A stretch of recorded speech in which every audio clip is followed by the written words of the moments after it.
दोस्तों, आज मैं आपको सुनाने वाला हूँ बाबरी मस्जिद से लेके ध्वजारोहण तक के 500 वर्ष की महागाथा। ये सिर्फ एक कहानी नहीं, ये 500 वर्षों का इतिहास है। धर्म, संस्कृति, संघर्ष और विश्वास का इतिहास।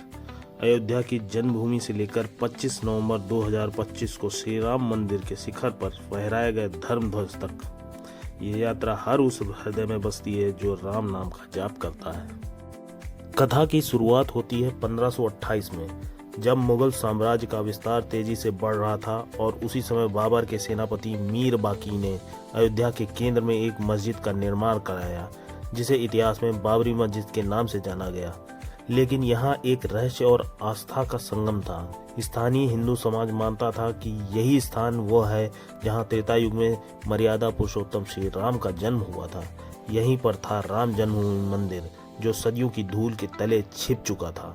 मस्जिद और जन्मभूमि दोनों की दावेदारी एक साथ खड़ी हो चुकी थी और इसी से शुरू हुआ एक लंबा अनकहा संघर्ष। समय बीतता गया, ब्रिटिश शासन में ये विवाद और गहराता गया। 1855 में पहली बार हिंसक झड़पें हुई। फिर 1885 में हिंदू महंत रघुवर दास ने अदालत में याचिका दायर की कि उन्हें राम जन्मभूमि पर मंदिर बनाने की अनुमति दी जाए, लेकिन अदालत ने कहा यह समय उचित नहीं है। इसके बाद दशकों तक मामला शांत रहा, पर आस्था शांत नहीं हुई। 1949 की दिसंबर की रात एक असाधारण घटना ने पूरे देश को चौंका दिया। बाबरी ढांचे के अंदर रामलला की मूर्ति प्रकट हो गई। कहने वाले कहते हैं ये चमत्कार था, शक करने वाले कहते हैं किसी की योजना थी, लेकिन जनता के लिए ये रामलला के वापस आने जैसा था। सरकार ने ढांचे को ताला लगाकर पूरे परिसर को विवादित घोषित कर दिया। 1984 में शुरू हुआ राम मंदिर आंदोलन धीरे धीरे पूरे देश की धड़कन बन गया। 1990 में रथ यात्रा, लाखों लोगों ने उत्साह, नारों और भावनाओं की लहरें। जनता के मन में एक सपना था कि रामलला का उनका भव्य मंदिर मिले, और फिर आया वो दिन जिसने इतिहास को हिला दिया।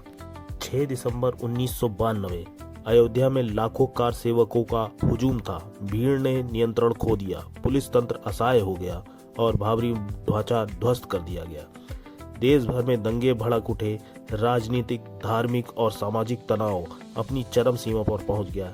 लेकिन इस घटना ने एक बात साफ कर दी कि अब यह विवाद किसी भी कीमत पर हल होना जरूरी था। 1992 के बाद कानूनी लड़ाई शुरू हुई। 2 FIR, कई मुकदमे, जांच आयोग, राजनीति और अनेक सुनवाइयां।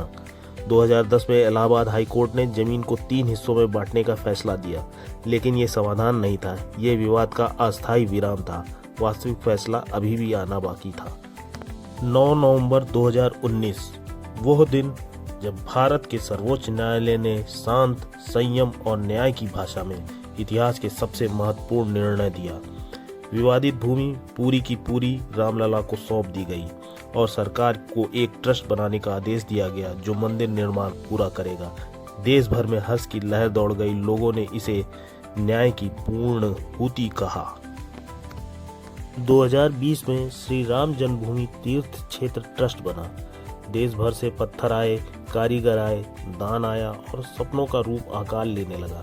नगर शैली की भव्य वास्तुकला, 376 स्तंभ, 392 शिल्पकार और लाखों भक्तों की आस्था, सब मिलकर बना रहे थे एक दिव्य मंदिर। 22 जनवरी 2024 रामलला की प्राण प्रतिष्ठा हुई। देश में करोड़ों आंखें नम थी। जीवन में पहली बार रामलला राजा के रूप में सिंहासन पर विराजे थे।